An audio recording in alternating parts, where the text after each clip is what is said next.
तो बहुत सिंपल सी ट्रिक्स बनाई हैं, और वीडियो को पूरा देखना, स्किप मत करना। स्किप करोगे तो फायदा नहीं होगा, ठीक है। और पूरा एक बार, सिर्फ एक बार पूरा वीडियो ध्यान से देख लोगे तो कभी नहीं भूलेगा ये आपको, मैं गारंटी दे रहा हूँ, कभी नहीं भूलेगा, ठीक है। अब देखो, हमारे पास एलिमेंट दो टाइप के आ जाते हैं, ठीक है। इसेंशियल एलिमेंट हमारे पास 17 होते हैं, वो दो टाइप के आ जाते हैं, मैक्रो एलिमेंट और माइक्रो, जिसमें मैक्रो होते हैं 17 में से 9 और माइक्रो होते हैं 8। अब देखो याद कैसे करें कि मैक्रो एलिमेंट में कौन से थे और माइक्रो में कौन से थे। देखो इनके लिए सिंपल सी ट्रिक है, आपने पीरियोडिक टेबल तो देखी होगी, ठीक है, सबने, सबको पता होगा एस ब्लॉक का होता है, पी ब्लॉक का होता है, डी ब्लॉक का होता है, ठीक है। तो जो एलिमेंट एस या पी ब्लॉक से बिलोंग करता हो उसको डायरेक्ट डाल दो मैक्रो एलिमेंट में, कुछ भी याद करने की जरूरत है ही नहीं अब। और जो डी ब्लॉक से बिलोंग करता हो उसको डाल दो माइक्रो एलिमेंट में, एस और पी ब्लॉक वाले को मैक्रो में और डी ब्लॉक वाले को माइक्रो में। इसकी सिर्फ एक एक्सेप्शन है, एक एक्सेप्शन है, वो है क्लब, ठीक है। क्लब में हमारे पास है क्लोरीन और बोरोन, ये एक्सेप्शन है, ये बिलोंग करते हैं पी ब्लॉक को, पर ये जाएंगे माइक्रो में, ठीक है, ये याद रखना बस। बाकी देखो मैक्रो में एस और पी ब्लॉक वाले carbon, hydrogen, nitrogen, oxygen, phosphorus, sulphur, calcium, magnesium, potassium. Micro में डी ब्लॉक वाले निकल, zinc, copper, iron, manganese, molybdenum. और ये क्लब था एक्सेप्शन, तो क्लोरीन और बोरोन भी माइक्रो में आ जाएंगे, ठीक है। अब देखो ये एनसीईआरटी में दिया हुआ है कि अगर प्लांट में सल्फर, मोलिब्डेनम, पोटेशियम और नाइट्रोजन का लेवल कम हो जाएगा तो प्लांट में सेल डिवीजन इनहिबिट हो जाएगी। सेल डिवीजन का रुकना मतलब ग्रोथ रुक जाएगी, सेल डिवाइड ही नहीं करी तो ग्रोथ ही नहीं होगी, ठीक है। अब इसको याद करने की ट्रिक देखो, ह्यूमंस में क्या होता है, देखो मैं ऐसा मानता हूं कि ह्यूमंस में स्मोकिंग करने से सेल डिवीजन रुक जाती है, मतलब ग्रोथ रुक जाती है। ग्रोथ का सीधा सीधा मतलब है सेल डिवीजन। ह्यूमंस में स्मोकिंग करने से सेल डिवीजन रुक जाती है। अब स्मोकिंग का यहां मतलब है SMOKN, ठीक है, sulphur, molybdenum, potassium, nitrogen, smoking, ठीक है। तो सेल डिवीजन इनहिबिट किसकी वजह से होगी, स्मोकिंग की वजह से। स्मोकिंग में हमारे पास आगे सल्फर, मोलिब्डेनम, पोटेशियम और नाइट्रोजन, इसको इमेजिन करो स्मोकिंग, ठीक है, स्मोकिंग स्मोकिंग। अब देखो एनसीईआरटी में दिया हुआ है कि अगर प्लांट में मोलिब्डेनम, सल्फर और नाइट्रोजन का लेवल कम हो जाएगा तो प्लांट की फ्लावरिंग में डिले आ जाएगा, ठीक है। जो फ्लावर आने थे जिस टाइम पे प्लांट में, उससे लेट आएंगे। अब देखो इसको याद कैसे करें, सिंपल सी ट्रिक है, यहाँ पे वर्ड आ रहा है डिले। देखो डिले मतलब देरी से, तो देरी से पहुंचना, कहीं पे जल्दी पहुंचना, ये सब हम फिजिक्स में कहाँ पे पढ़ते हैं, मोशन वाले चैप्टर में, ठीक है। देरी से पहुंचना, जल्दी से पहुंचना, एक्सेलरेशन, वेलोसिटी, डिस्टेंस, ये सब कहाँ पढ़ते हैं, मोशन में। तो सिंपल सा है कि डिले जहां आ गया वहीं आ गया मोशन, ठीक है। डिले हुआ है मतलब इसका रिलेशन है मोशन से, और मोशन में हमारे पास मोशन, ठीक है, मोलिब्डेनम, सल्फर और नाइट्रोजन, ठीक है।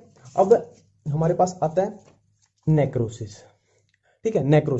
नेक्रोसिस का मतलब होता है सेल डेथ, टिश्यू डेथ, ठीक है। अगर आप इसमें भी कंफ्यूज हो जाते हो कि नेक्रोसिस का मतलब क्या होता है, तो सिंपल सी ट्रिक है इसके भी। अब देखो नेक्रोसिस के स्टार्टिंग में आ रहा है नेक, नेक मतलब गर्दन, ठीक है। और फांसी जब देते हैं कहाँ देते हैं, गर्दन पे, नेक पे, मतलब नेक से हमें याद आएगा गर्दन, और गर्दन पे दी थी फांसी तो हमें याद आ जाएगा कि कोई मरा था, ठीक है। मरा था मतलब डेथ हुई थी। डेथ कौन से चैप्टर में पढ़ रहे हैं हम, ये प्लांट के, तो सीधी सी बात है प्लांट के टिश्यू या सेल की डेथ हुई होगी, तो हमें ये याद हो जाएगा, ठीक है। अब देखो नेक्रोसिस में नेक से हमें याद आया था गर्दन, और गर्दन पे दी थी फांसी, और फांसी से हुई थी किसी की डेथ।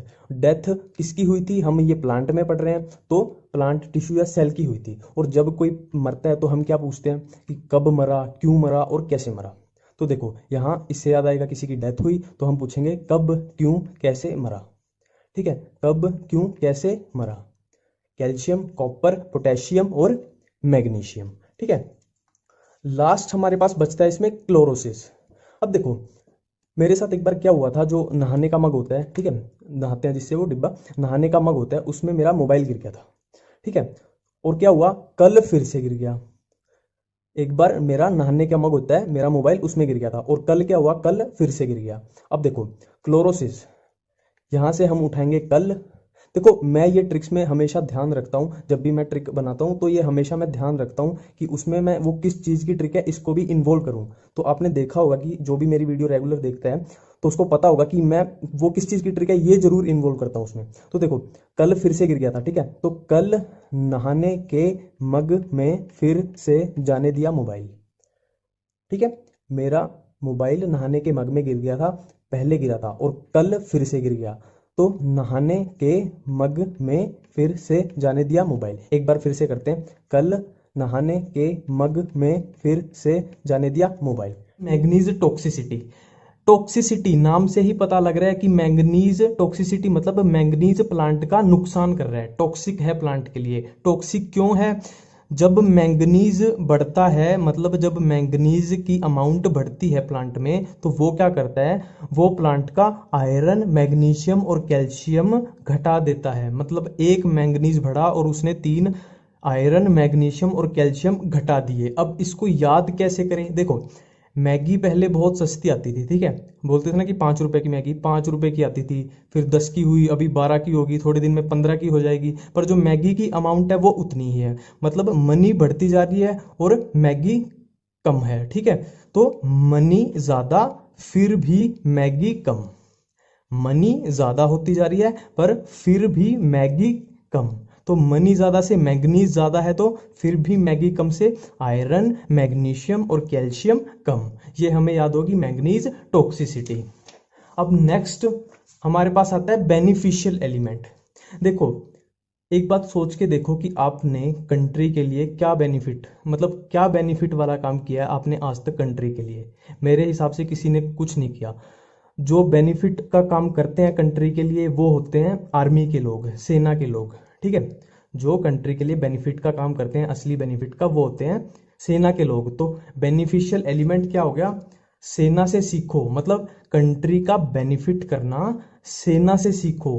असली बेनिफिट जो कंट्री का करते हैं वो सेना के लोग करते हैं, तो हमें कंट्री का बेनिफिट करना सेना से सीखना चाहिए। तो बेनिफिशियल हमारे पास एलिमेंट आगे सेना से सीखो, मतलब सिलीनियम, सोडियम, सिलिकन, कोबाल्ट, ठीक है। एक बार फिर से रिवाइज करते हैं इसको। हमारे पास मान लो एकदम से स्ट्राइक किया कि बेनिफिशियल एलिमेंट, फिर हमें याद आएगा कि यार बेनिफिट तो सेना करती है, हमें सेना से सीखना था, ठीक है। तो तुम्हें याद आएगा कि मैंने एडवाइस दी थी कि बेनिफिट करना सेना से सीखो, सेना से सीखो, सिलीनियम, सोडियम, सिलिकन, कोबाल्ट, ठीक है।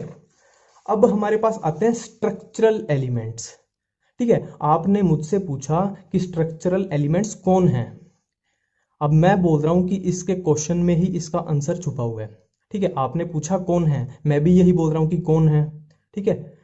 आपने पूछा स्ट्रक्चरल एलिमेंट कौन है, मैंने भी यही बोला कौन है, तो इसके क्वेश्चन में ही इसका आंसर छुपा हुआ है। स्ट्रक्चरल एलिमेंट कौन है? कौन है? कार्बन, ऑक्सीजन, नाइट्रोजन, हाइड्रोजन, कौन है, ठीक है। जो क्वेश्चन है वही आंसर है। स्ट्रक्चरल एलिमेंट कौन है? कौन है, CONH, carbon, oxygen, nitrogen, hydrogen. अब देखो हमारे पास आ जाते हैं क्रिटिकल एलिमेंट्स। इसको कैसे याद करें? देखो, जब भी हमारे पास क्रिटिकल टाइम आता है, मान लो एग्जाम बहुत नज़दीक आते हैं, बहुत ही नज़दीक आ गया, मान लो कल एग्जाम है, तो हमें क्या करना चाहिए?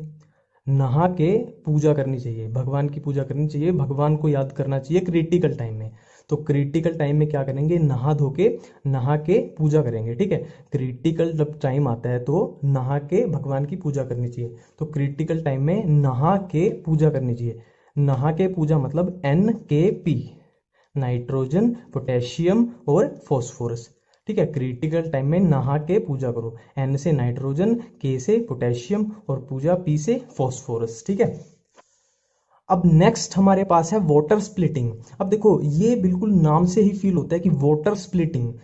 देखो, मुझे ऐसा फील होता है कि जैसे मान लो मुझसे कल पानी जमीन पे गिर गया और वो स्प्लिट कर गया, ठीक है। पानी एकदम गिरा और वो स्प्लिट कर गया, तो मुझसे कल पानी जमीन पे गिर गया और वो एकदम स्प्लिट कर गया। तो मैंने कल पानी जमीन पे गिराया था और वो स्प्लिट कर गया था। तो देखो, मैंने कल पानी जमीन पे गिराया और वो स्प्लिट कर गया। तो वाटर स्प्लिटिंग, मैंगनीज और क्लोरीन, ठीक है। वाटर स्प्लिटिंग से याद आएगा कि मैंने कल पानी जमीन पे गिराया था और वो स्प्लिट कर गया। मैंने कल, ठीक है, मैंने कल पानी गिराया और वो स्प्लिट कर गया। Manganese, chlorine. तो वाटर स्प्लिटिंग कौन से एलिमेंट कराएंगे? मैंगनीज और क्लोरीन। मैंने कल पानी जमीन पे गिराया और वो स्प्लिट कर गया।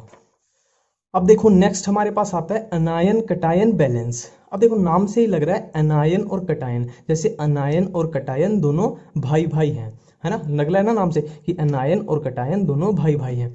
अब देखो, ये सबको पता है कि चाहे कोई भाई भाई क्यों ना हो, किसी दो बंदों का दिमाग सेम लेवल का नहीं हो सकता। कोई ज़्यादा इंटेलिजेंट है, कोई कम है, ठीक है। तो ऐसे ही ये दो भाई हैं पर इनका दिमाग सेम नहीं हो सकता, पर ये भाई भाई हैं तो इन्हें बैलेंस भी बना के रखना है, कहाँ पे, एग्जाम में, ठीक है। तो इन्हें बैलेंस मतलब इक्वल नंबर लाने हैं।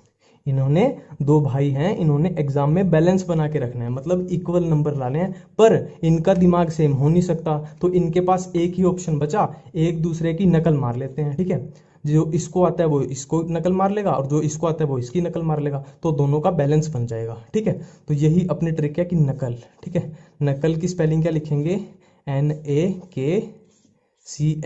दोनों आपस में अनायन कटायन नकल मार लेंगे तो बैलेंस बन जाएगा। तो अनायन कटायन बैलेंस कौन बनाएगा, सोडियम, पोटेशियम और क्लोरीन, ठीक है। अब एक है स्टोमेटल ओपनिंग एंड क्लोजिंग, कौन करवाता है, इसको कैसे याद करें। देखो स्टोमेटा मेरे को ऐसा फील होता है कि कोई घर का मेन दरवाजा है, ठीक है, ऐसा बोलते हैं ना स्टोमेटा ओपनिंग क्लोजिंग, ऐसा नहीं लग रहा है कि घर का मेन दरवाजा है तो वो रोज बंद होता है, सुबह सुबह खुलता है, रात को रोज बंद होता है, ठीक है। तो जो घर का मेन दरवाजा होते हैं मतलब स्टोमेटा, उसको कौन बंद करता है और खोलता है, कौन करता है, पिताजी। अब पिताजी से हमें क्या याद आएगा, मान लो पिताजी से हमें ये याद आया पिताजी, तो इससे हमें याद आएगा पोटेशियम, ठीक है, इससे याद आएगा पोटेशियम। तो स्टोमेटा की ओपनिंग क्लोजिंग कौन करवाएगा, पोटेशियम।